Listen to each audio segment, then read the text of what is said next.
ಸಭೆ ಇದೀಗ ಮುಕ್ತಾಯಗೊಂಡಿದೆ. ದೇವೇಗೌಡರನ್ನ ಗೆಲ್ಲಿಸಲು ಸಭೆಯಲ್ಲಿ ನಿರ್ಧಾರವನ್ನ ತೆಗೆದುಕೊಳ್ಳಲಾಗಿದೆ.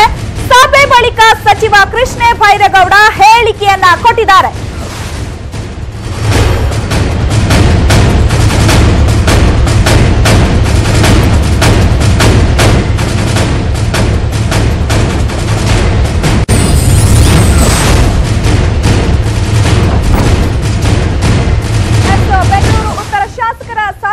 ಮುಕ್ತಾಯಗೊಂಡಿದೆ. ದೇವೇಗೌಡರನ್ನ ಗೆಲ್ಲಿಸಬೇಕು ಅಂತ ಹೇಳಿ ಇದೀಗ ಸಭೆಯಲ್ಲಿ ನಿರ್ಧಾರವನ್ನ ತೆಗೆದುಕೊಳ್ಳಲಾಗಿದೆ. ಸಭೆ ಬಳಿಕ ಸಚಿವ ಕೃಷ್ಣ ಬೈರೇಗೌಡ ಈ ರೀತಿಯಾಗಿ ಹೇಳಿಕೆಯನ್ನ ಕೊಟ್ಟಿದ್ದಾರೆ. ಇನ್ನು ಬೇರೆ ಅಭ್ಯರ್ಥಿ ಸ್ಪರ್ಧಿಸಿದ್ರೆ ಹೇಗೆ ಅನ್ನೋದ್ರ ಬಗ್ಗೆ ಚರ್ಚೆಯನ್ನ ಕೂಡ ಇಲ್ಲಿ ಮಾಡಲಾಗಿತ್ತು. ಈ ಕ್ಷೇತ್ರದಲ್ಲಿ ಮೈತ್ರಿ ಅಭ್ಯರ್ಥಿ ಗೆಲ್ಲೋದಾದ್ರೆ ಸಂಶಯವಿಲ್ಲ, ಇಲ್ಲಿ ಕಾಂಗ್ರೆಸ್ ಜೆಡಿಎಸ್ ಶಾಸಕರು ಹೆಚ್ಚಿದ್ದೇವೆ ಅನ್ನುವಂತಹ ಮಾತನ್ನ ಕೂಡ ಇಲ್ಲಿ ಕೃಷ್ಣ ಬೈರೇಗೌಡ ಹೇಳಿದ್ದಾರೆ.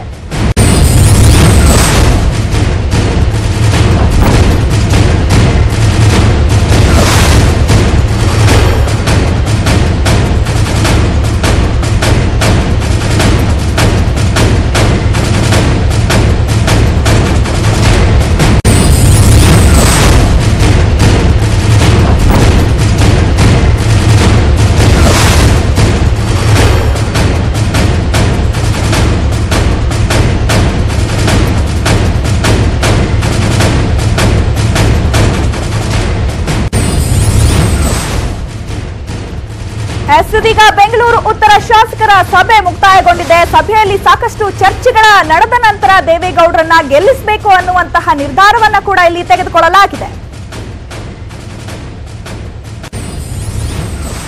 ನಾವು ಬೆಂಗಳೂರು ಉತ್ತರ ಲೋಕಸಭಾ ಕ್ಷೇತ್ರಕ್ಕೆ ಸಂಬಂಧಪಟ್ಟ ಹಾಗೆ ನಾವು ಕಾಂಗ್ರೆಸ್ ಹಾಗೂ ಜೆಡಿಎಸ್ನ ಎಲ್ಲ ಶಾಸಕರು ಸಹ ಸಭೆ ಸೇರಿ ಮುಂದಿನ ದಿನ ಚುನಾವಣೆಗಳು ಬರ್ತಾ ಇದೆ.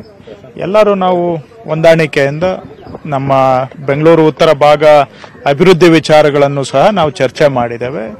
ನಾವು ಅಭಿವೃದ್ಧಿಯಲ್ಲಿ ಮುಂದೆ ಆಗಬೇಕಾಗಿರ್ತಕ್ಕಂಥ ಕೆಲವು ಕಾಮಗಾರಿಗಳು ಹಾಗೂ ಎಲ್ಲರೂ ನಾವು ಒಗ್ಗಟ್ಟಾಗಿ ಅಭಿವೃದ್ಧಿಗೆ ಶ್ರಮಿಸಬೇಕು ಅನ್ನೋದನ್ನು ಚರ್ಚೆ ಮಾಡಿದ್ದೇವೆ. ಹಾಗೆ ನಮ್ಮ ಎರಡೂ ಪಕ್ಷದಲ್ಲಿ ಹೊಂದಾಣಿಕೆಯನ್ನು ಸಹ ಆಗಿರೋದ್ರಿಂದ ಸೀಟು ಹಂಚಿಕೆ ವಿಚಾರಗಳು ಸಹ ಈಗಾಗಲೇ ತೀರ್ಮಾನ ಆಗಿರೋದ್ರಿಂದ ಮುಂದಿನ ದಿನಗಳಲ್ಲಿ ಚುನಾವಣೆಯಲ್ಲೂ ನಾವು ಹೊಂದಾಣಿಕೆಯಿಂದ ಮಾಡಬೇಕು. ಅಭಿವೃದ್ಧಿ ಹಾಗೂ ಚುನಾವಣೆ ಎರಡೂ ಸಹ ಒಂದುಗೂಡಿ ಮಾಡಬೇಕು ಅಂತ ನಾವು ಎಲ್ಲ ನಮ್ಮ ಶಾಸಕರುಗಳು ಹಾಗೂ ಮಾನ್ಯ ಸಂಸದರು, ರಾಜ್ಯಸಭಾ ಸದಸ್ಯರು ಬಂದಿದ್ರು. ಒಗ್ಗಟ್ಟಾಗಿ ಚುನಾವಣೆಯನ್ನು ಮಾಡೋಣ ಅನ್ನೋದು ಒಂದು ವಿಚಾರ. ಈ ಬಗ್ಗೆ ಮತ್ತಷ್ಟು ಮಾಹಿತಿಯನ್ನು ಕೊಡ್ತಾರೆ ನಮ್ಮ ಪ್ರತಿನಿಧಿ ಶ್ರೀನಿವಾಸ್ ಹಳಕಟ್ಟಿ, ನೇರ ಸಂಪರ್ಕದಲ್ಲಿದ್ದಾರೆ. ಶ್ರೀನಿವಾಸ್ ಹಳಕಟ್ಟಿ, ಇದೀಗ ಬೆಂಗಳೂರು ಉತ್ತರ ಶಾಸಕರ ಸಭೆ ಮುಕ್ತಾಯ ಆಗಿದೆ. ಅದರಲ್ಲಿ ದೇವೇಗೌಡರನ್ನ ಗೆಲ್ಲಿಸಬೇಕು ಅನ್ನುವಂತಹ ನಿರ್ಧಾರವನ್ನ ಕೂಡ ತೆಗೆದುಕೊಳ್ಳಲಾಗಿದೆ. ಈ ಸಭೆಯಲ್ಲಿ ಯಾವೆಲ್ಲ ವಿಷಯಗಳ ಬಗ್ಗೆ ಸಾಕಷ್ಟು ಚರ್ಚೆ ಆಯಿತು, ಹಾಗೆ ಸದ್ಯದ ಅಪ್ಡೇಟ್ಸ್ ಏನಿದೆ? ಚೈತ್ರ, ಬೆಂಗಳೂರು ಉತ್ತರ ಲೋಕಸಭಾ ಕ್ಷೇತ್ರಕ್ಕೆ ಅಭ್ಯರ್ಥಿ ಯಾರು ಅಂತಕ್ಕಂಥ ವಿಚಾರ ಇನ್ನೂ ಕೂಡ ಫೈನಲ್ ಆಗಿಲ್ಲ. ಫೈನಲ್ ಆಗದೆ ಇದ್ರು ಅಭ್ಯರ್ಥಿ ಯಾರೇ ಆಗಲಿ ಅವ್ರು ನಾವು ಗೆಲ್ಲಿಸ್ಕೊಂಡ್ ಬರ್ತೀವಿ ಅಂತಕ್ಕಂಥ ಒಂದು ವಿಶ್ವಾಸವನ್ನ ಬೆಂಗಳೂರು ಉತ್ತರ ಲೋಕಸಭಾ ಕ್ಷೇತ್ರದ ವ್ಯಾಪ್ತಿಗೆ ಬರ್ತಕ್ಕಂತಹ ಜೆಡಿಎಸ್ ಮತ್ತು ಕಾಂಗ್ರೆಸ್ ಶಾಸಕರು ಇವತ್ತಿನ ಒಂದು ಸಭೆಯಲ್ಲಿ ಚರ್ಚೆ ಮಾಡಿದ್ದಾರೆ. ಅಂದ್ರೆ ಪ್ರಮುಖವಾಗಿ ಈ ಒಂದು ಲೋಕಸಭಾ ಕ್ಷೇತ್ರದಲ್ಲಿ 8 ವಿಧಾನಸಭಾ ಕ್ಷೇತ್ರ ಬರುತ್ತೆ. ಅದರಲ್ಲಿ 5 ವಿಧಾನಸಭಾ ಕ್ಷೇತ್ರಗಳಲ್ಲಿ ಕಾಂಗ್ರೆಸ್ ಶಾಸಕರಿದ್ರೆ, 2 ವಿಧಾನಸಭಾ ಕ್ಷೇತ್ರಗಳಲ್ಲಿ ಜೆಡಿಎಸ್ ನ ಶಾಸಕರಿದ್ದಾರೆ, 1 ವಿಧಾನಸಭಾ ಕ್ಷೇತ್ರದಲ್ಲಿ ಮಾತ್ರ ಬಿಜೆಪಿ ಶಾಸಕರಿದ್ದಾರೆ. ಹೀಗಾಗಿ ಮೇಲ್ನೋಟಕ್ಕೆ ಈ ಒಂದು ಉತ್ತರ ಲೋಕಸಭಾ ಕ್ಷೇತ್ರದಲ್ಲಿ ನಮ್ಮ ಅಭ್ಯರ್ಥಿ ಯಾರೇ ಇದ್ರು ಗೆಲ್ತಾರೆ ಅಂತಕ್ಕಂಥ ಒಂದು ವಿಶ್ವಾಸನೂ ಕೂಡ ಈ ಸಭೆಯಲ್ಲಿ ಶಾಸಕರು ವ್ಯಕ್ತಪಡಿಸಿದ್ದಾರೆ.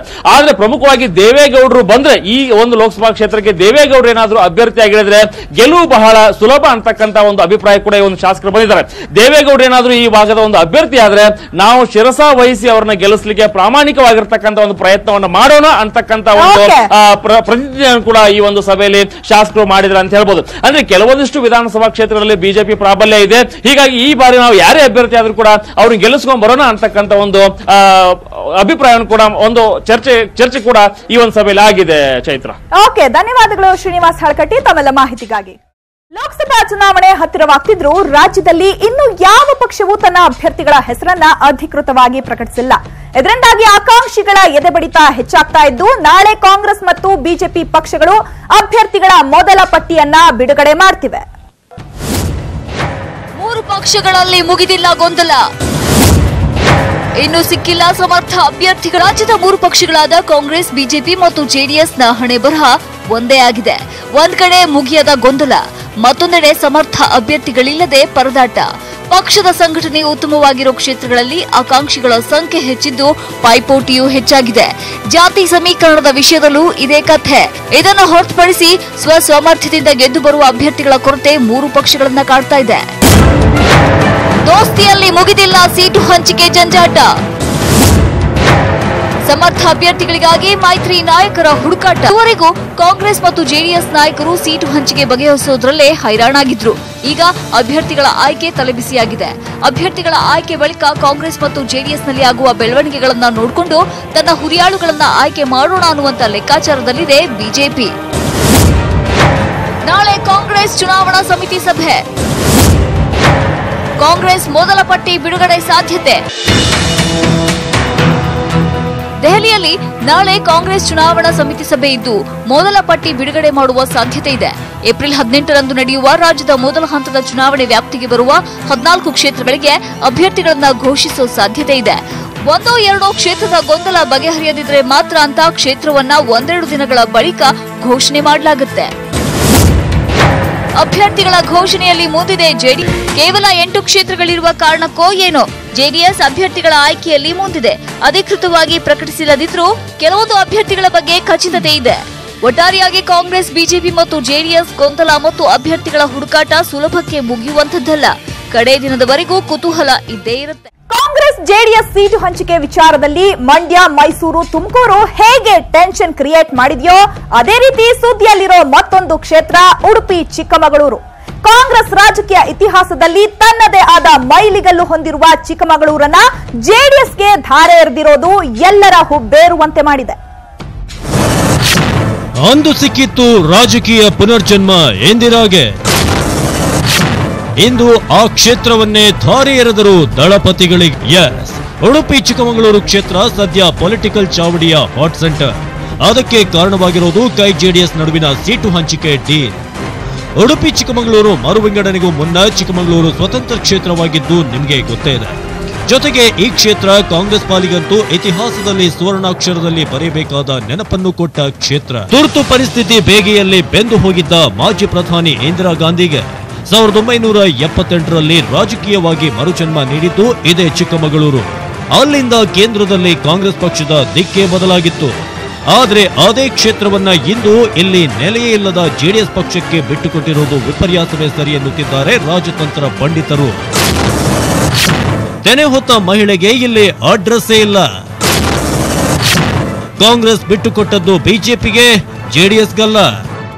ಇನ್ನು ಮಂಡ್ಯ, ಹಾಸನದಲ್ಲಿ ದಳಪತಿಗಳಿಗೆ ಸೀಟು ನೀಡೋಕೆ ಒಂದು ಲಾಜಿಕ್ ಇದೆ. ಕಾರಣ ಅಲ್ಲಿನ ವಿಧಾನಸಭಾ ಸೀಟುಗಳನ್ನ ಆಲ್ಮೋಸ್ಟ್ ಜೆಡಿಎಸ್ ಕ್ಲೀನ್ ಸ್ವೀಪ್ ಮಾಡಿದೆ. ಆದರೆ ಉಡುಪಿ ಚಿಕ್ಕಮಗಳೂರು ಕ್ಷೇತ್ರದಲ್ಲಿ ಬರುವ 8 ವಿಧಾನಸಭಾ ಕ್ಷೇತ್ರದಲ್ಲಿ ಕೂಡ ಒಂದರಲ್ಲೂ ಜೆಡಿಎಸ್ ಗೆದ್ದಿಲ್ಲ. ಗೆಲ್ಲುವುದು ಪಕ್ಕಕ್ಕಿರಲಿ, ಎಲ್ಲೂ 2ನೇ ಸ್ಥಾನವನ್ನು ಕೂಡ ಗಳಿಸಿಲ್ಲ. ಚಿಕ್ಕಮಗಳೂರಲ್ಲಾದ್ರೂ ಸ್ವಲ್ಪ ಓಕೆ, ಆದ್ರೆ ಉಡುಪಿಯಲ್ಲಂತೂ ಜೆಡಿಎಸ್ ಮತದಾರರನ್ನ ಹಗಲು ಹೊತ್ತಲ್ಲೇ ಟಾರ್ಚ್ ಹಾಕಿ ಹುಡುಕಬೇಕು. ಆ ಮೂಲಕ ಈ ಕ್ಷೇತ್ರವನ್ನ ಕಾಂಗ್ರೆಸ್ ಬಿಟ್ಟುಕೊಟ್ಟದ್ದು ಜೆಡಿಎಸ್ ಪಕ್ಷಕ್ಕಾದ್ರೂ ಅದರ ನೇರ ಲಾಭ ಸಿಗಲಿರೋದು ಬಿಜೆಪಿಗೆ ಅಂತಾರೆ ಕೆಲವರು. ಬಿಜೆಪಿ ಕಾರ್ಯಕರ್ತರೇ ಬೇಡ ಅನ್ನುತ್ತಿದ್ದರೂ ಕೂಡ ಶೋಭಾ ಕರಂದ್ಲಾಜೆ ಕ್ಯಾಂಡಿಡೇಟು ಎಂದು ಫಿಕ್ಸ್ ಆಗಿರುವ ಬಿಎಸ್ವೈ ಇಲ್ಲಿ 2 ಬೆರಳು ತೋರಿಸುವುದು ಪಕ್ಕಾ ಅಂತಿದ್ದಾರೆ ಕೆಲವರು. ಜೆಪಿ ಹೆಗಡೆ ಜೆಡಿಎಸ್ ಉಳಿಸಬಲ್ಲ ಕೊನೆಯ ಕಾರ್. ಇನ್ನು ಹಾಸನದ ಪಕ್ಕದ ಕ್ಷೇತ್ರವಾಗಿದ್ರೂ ಕೂಡ ಅಭ್ಯರ್ಥಿಗಾಗಿ ತಡಕಾಡ್ತಿರೋ ದಳಪತಿಗಳಿಗಿರುವ ಏಕೈಕ ಆಶಾಕಿರಣ ಜಯಪ್ರಕಾಶ್ ಹೆಗಡೆ. 2012ರ ಬೈ ಎಲೆಕ್ಷನ್ ನಲ್ಲಿ ಕಾಂಗ್ರೆಸ್ ಪರ ಗೆದ್ದಿದ್ದ ಹೆಗಡೆ ಸದ್ಯ ಬಿಜೆಪಿಯಲ್ಲಿದ್ದಾರೆ. ಜೆಡಿಎಸ್ ಸಂಪರ್ಕ ಮಾಡಿದ್ದರೂ ಕೂಡ ಜೆಪಿ ಹೆಗಡೆ ಸದ್ಯ ಕಮಲ ಬಿಟ್ಟು ತೆನೆ ಹೊರೋದು ಡೌಟೆ. ಹೀಗೆ ಕಾಂಗ್ರೆಸ್ ತನ್ನ ಪ್ರತಿಷ್ಠಿತ ಲೋಕಸಭಾ ಸೀಟನ್ನ ಬಸ್ಸಿನ ಸೀಟು ಬಿಟ್ಟುಕೊಟ್ಟಷ್ಟೇ ಸುಲಭವಾಗಿ ಬಿಟ್ಟುಕೊಟ್ಟಿದೆ. ಅತ್ತ ಜೆಡಿಎಸ್ ಪರಿಸ್ಥಿತಿ ಮರುಭೂಮಿಯ ಡ್ರ್ಯಾಗ್ ರೇಸಿನಲ್ಲಿ ಸೈಕಲ್ ಹಿಡಿದು ಚಾಲಕನಿಗಾಗಿ ಹುಡುಕಾಡಿದಂತಿದೆ. ಇದೆಲ್ಲವನ್ನ ನೋಡಿ ಚೇರ್ಸ್ ಹೊಡಿತಿರೋದು ಮಾತ್ರ ಬಿಎಸ್ ಯಡಿಯೂರಪ್ಪ ಮತ್ತು ಅಭ್ಯರ್ಥಿ Shobha Karandlaje. Avinash Yuvan, election war room, news 18 Kannada. ಆಂಧ್ರಪ್ರದೇಶದಲ್ಲಿ ಚುನಾವಣೆ ಎದುರಿಸಲು ಸಜ್ಜಾಗಿರುವ ನಟ ಪವನ್ ಕಲ್ಯಾಣ್ರ ಜನಸೇನಾ ಪಕ್ಷ ಮಾಯಾವತಿ ಪಕ್ಷದೊಂದಿಗೆ ಮೈತ್ರಿ ಮಾಡಿಕೊಂಡಿದೆ. 2 ಪಕ್ಷಗಳು ಚುನಾವಣಾ ರ್ಯಾಲಿಯನ್ನ ಜೊತೆಯಲ್ಲೇ ಮಾಡ್ತಾರಂತೆ.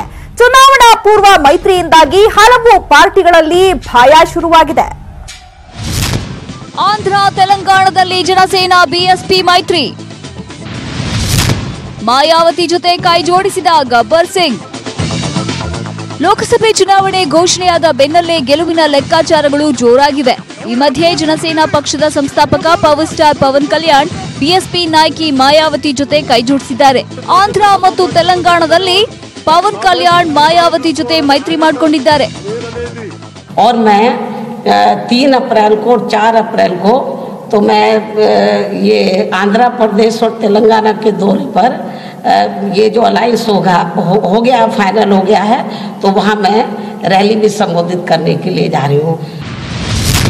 ಸಹೋದರಿ ಮಾಯಾವತಿ ಪ್ರಧಾನಿಯಾಗಬೇಕು.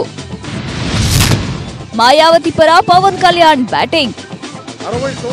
ಈ ಹಿಂದೆ ಬಿಜೆಪಿ ಹಾಗೂ ಟಿಡಿಪಿಗೆ ಹೆಗಲು ಕೊಟ್ಟಿದ್ದ ಪವನ್ ಕಲ್ಯಾಣ್ ಎರಡೂ ಪಕ್ಷಗಳ ಮೈತ್ರಿಯನ್ನ ಕಳೆದುಕೊಂಡಿದ್ರು.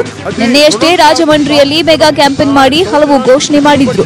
ಇದರ ಬೆನ್ನಲ್ಲೇ ಜನಸೇನಾ ಪಕ್ಷ ಇವತ್ತು ಬಿಎಸ್ಪಿ ಜೊತೆ ಮೈತ್ರಿ ಮಾಡಿಕೊಂಡಿದೆ. ಮಾಯಾವತಿ ಪ್ರಧಾನಿಯಾಗಬೇಕು ಅಂತ ಪವನ್ ಕಲ್ಯಾಣ್ ಇಂಗಿತ ವ್ಯಕ್ತಪಡಿಸಿದ್ದಾರೆ.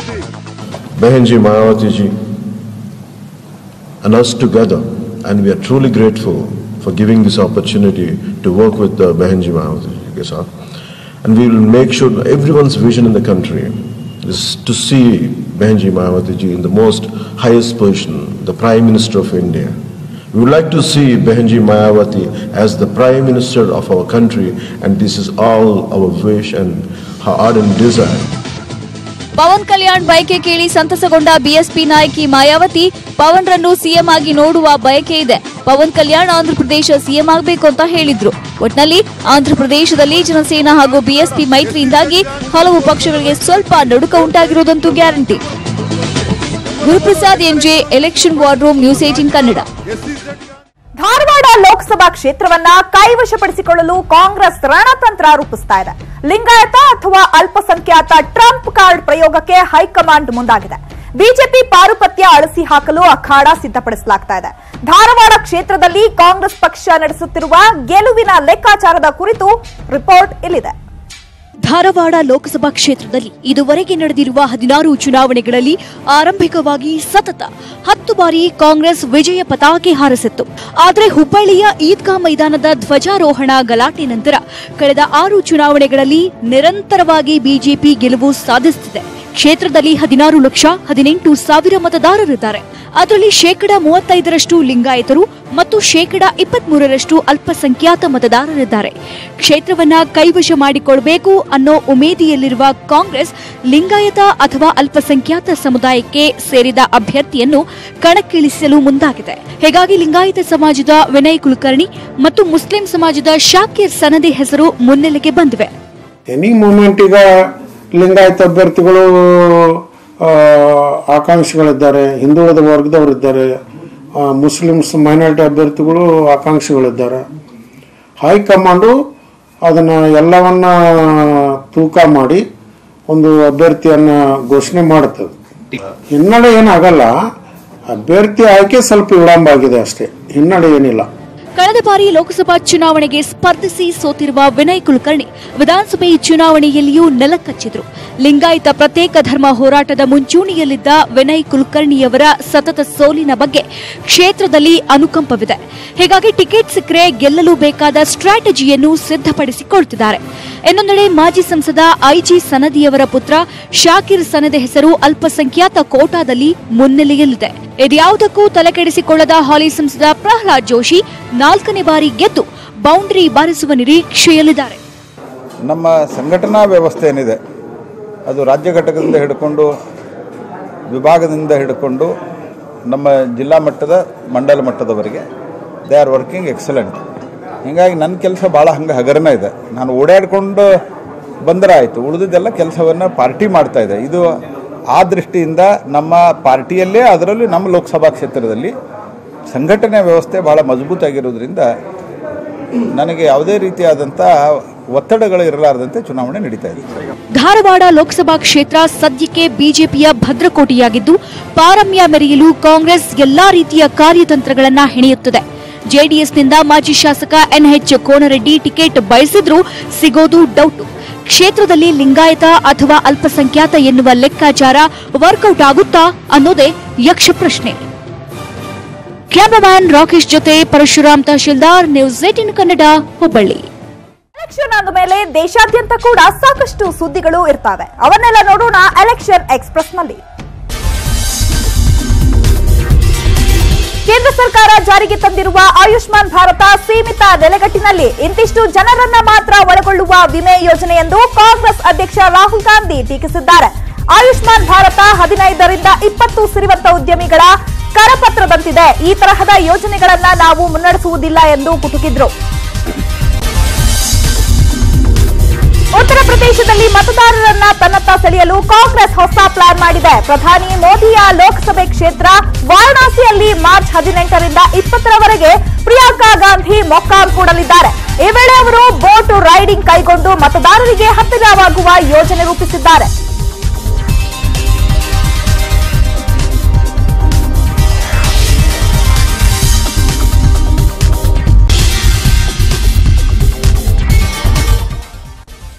ಮಧ್ಯೆ ಲೋಕಸಭಾ ಟಿಕೆಟ್ ಗೊಂದಲ ಬಹುತೇಕ ಬಗೆಹರಿದಿದ್ದು ರಾಯಚೂರು ಲೋಕಸಭಾ ಕ್ಷೇತ್ರವನ್ನ ಜೆಡಿಎಸ್ ಕೇಳಿತ್ತು.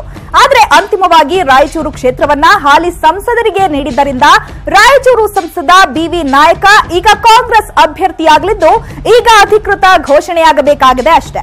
ವರ್ಷದಲ್ಲಿ ಬಿವಿ ನಾಯಕ ಸಾಧನೆ, ವೈಫಲ್ಯ ಹಾಗೂ ಮುಂದಿನ ಯೋಜನೆಗಳ ಕುರಿತು ನಮ್ಮ ರಾಯಚೂರು ಪ್ರತಿನಿಧಿ ಶರಣಪ್ಪ ಬಾಚಲಾಪುರ ಚಿಟ್ ಚಾಟ್ ಮಾಡಿದ್ದಾರೆ. ಇದನ್ನ ಹೇಳ್ತಾ ಇವತ್ತಿನ ಮಹಾಭಾರತ 2019 ಮುಗಿಸ್ತಾ ಇದೀವಿ.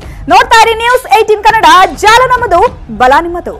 ಕಾಂಗ್ರೆಸ್ ಭದ್ರಕೋಟೆಯಾಗಿರುವಂತಹ ರಾಯಚೂರು ಜಿಲ್ಲೆಯಲ್ಲಿ ಈಗಾಗಲೇ ಜೆಡಿಎಸ್ ನೀವು ಸಹ ಈ ಕ್ಷೇತ್ರವನ್ನು ಕೇಳಿತ್ತು. ಆದರೆ ಈಗ ಕೊನೆ ಹಂತದಲ್ಲಿ ಕಾಂಗ್ರೆಸ್ ತನ್ನ ಸ್ಥಾನವನ್ನು ಉಳಿಸಿಕೊಂಡಿದೆ ಅಂತೆ. ಬಹುತೇಕ ಈಗ ಬಿವಿ ನಾಯಕರು ಈಗ ಮತ್ತೆ ಸ್ಪರ್ಧಿಸುವ ಎಲ್ಲ ಇದೆ. ಈಗ ನಾವು ಬಿವಿ ನಾಯಕರೊಂದಿಗೆ ಸರ್, ಈಗ ಬಹುತೇಕ ಕ್ಷೇತ್ರ ನಿಮಗೆ ನನಗೆ ಸಂತೋಷ ಆಗ್ತಿದೆ. ಮತ್ತೊಮ್ಮೆ ಪಕ್ಷ ನನಗೆ ಅವಕಾಶ ಮಾಡಿಕೊಡ್ತಿದೆ.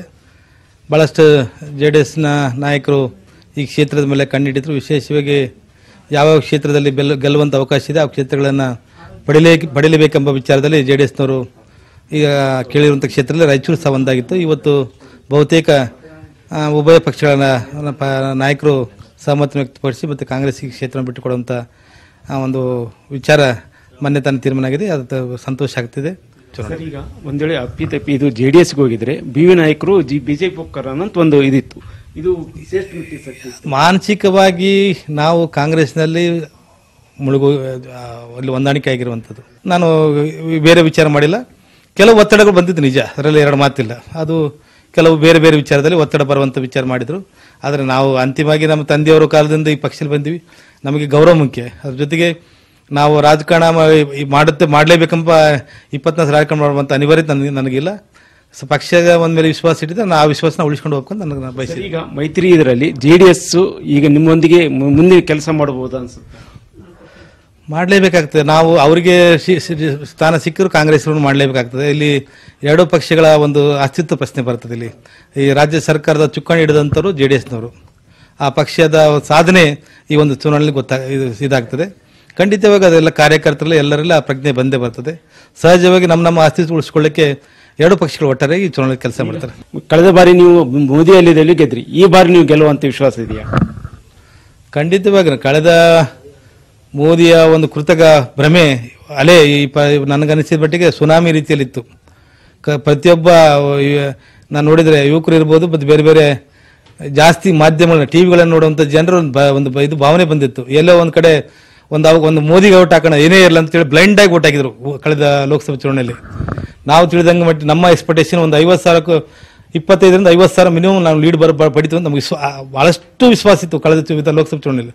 ಆದರೆ ಎಲ್ಲೋ ಒಂದು ಕಡೆ ಸೋಮೋಟ ಓಟು ಅಂದ್ರೆ ಜನರು ಸ್ವಯಂ ಪ್ರೇರಣೆಯಿಂದ ಓಟ್ ಹಾಕಿದ್ರು. ಅವರಿಗೆ ಯಾವುದೇ ರೀತಿಯ ಬಿಜೆಪಿ ಅಂತಲ್ಲ ಅಭ್ಯರ್ಥಿ ಅಂತಲ್ಲ ಯಾವುದೂ ನೋಡಲಿಲ್ಲ. ಒಂದು ಮೋದಿಗೆ ಒಂದು ಅವಕಾಶ ಕೊಡಬೇಕು ದೇಶದಲ್ಲಿ ಅಂತೇಳಿ ಕೊಟ್ಟರು. ಆ ಒಂದು ಇದು ಭ್ರಮೆ ಈಗ ಇವತ್ತಿಲ್ಲ. ಸ್ವಲ್ಪ ಮಟ್ಟಿಗೆ ಈಗ ಪುಲ್ವಾಮಾ ಇನ್ಸಿಡೆಂಟ್ ಆದ್ಮೇಲೆ ಅದನ್ನ ಜನರ ಗಮನ ಸೆಳೆಯಲಿಕ್ಕೆ ಮತ್ತು ಅದನ್ನ ತಮ್ಮ ವೋಟ್ ಬ್ಯಾಂಕ್ ಮಾಡಿಕೊಳ್ಳಿಕ್ಕೆ ಈ ಚುನಾವಣೆಯಲ್ಲಿ ಗಿಮಿಕ್ ಮಾಡ್ಲಿಕ್ಕೆ ಅವ್ರು ಮಾಡ್ತಿದ್ದಾರೆ. ಆದರೆ ಅದು ಸಹಜವಾಗಿ ಯಾವುದೇ ಸರ್ಕಾರ ನಾವಿದ್ರು ನಾನು ಭಾರತೀಯ, ನಾನು ನನ್ನ ದೇಶಕ್ಕೆ ಏನೋ ಸ್ವಾಭಿಮಾನ ಧಕ್ಕೆ ಆದ್ರೆ ನಾನು ದೇಶ ಪರವಾಗಿ ನಿಲ್ಲುವಂತಾರೆ ಪಕ್ಷ ಬರೋದ್ರಲ್ಲಿ ಅದನ್ನ ನಾವು ರಾಜಕೀಯ ಮಾಡಕ್ಕೆ ಹೋದ್ರೆ ಅದರ ನಿರೀಕ್ಷೆ ಅವ್ರಿಗೆ ಪ್ರಯೋಜನ ಆಗಲ್ಲ. ಖಂಡಿತವಾಗಿ ಮತ್ತು ಈ ಚುನಾವಣೆಯಲ್ಲಿ ನಮ್ಮ ಕಾರ್ಯಕರ್ತರು ಒಟ್ಟಾಗಿ ಜನತಾದಳದ ಮತ್ತು ಕಾಂಗ್ರೆಸ್ ಪಕ್ಷದ ಕಾರ್ಯಕರ್ತರು ಒಟ್ಟಾರೆ ಕೆಲಸ ಮಾಡಿ ಗೆಲ್ಲುವಂಥದ್ದು ಯಾವುದೇ ರೀತಿ ಗೆಲ್ಲಕ್ಕೆ ಸುಲಭ ಆಗ್ತದೆ. ಒಟ್ಟಾರೆಯಾಗಿ ಏನು ರಾಯಚೂರು ಲೋಕಸಭಾ ಕ್ಷೇತ್ರದಲ್ಲಿ ಜೆಡಿಎಸ್ ಮತ್ತು ಕಾಂಗ್ರೆಸ್ಸಿನ ಇಬ್ಬರು ಸೇರಿಕೊಂಡು ಈ ಬಾರಿ ನಾವು ಮತ್ತೆ ಗೆಲ್ತೀನಿ ಅನ್ನುವಂಥ ವಿಶ್ವಾಸನ ಬಿ ವಿ ನಾಯಕರು ಹೊಂದಿದ್ದಾರೆ. ಕ್ಯಾಮ್ರಾಮನ್ ಮೊಹಮ್ಮದ್ ಜಿಲ್ಲಾನಿಯೊಂದಿಗೆ ಶರಣಪ್ಪ ಚಲಪೂರ್, ನ್ಯೂಸ್ 18 ಕನ್ನಡ, ರಾಯಚೂರು.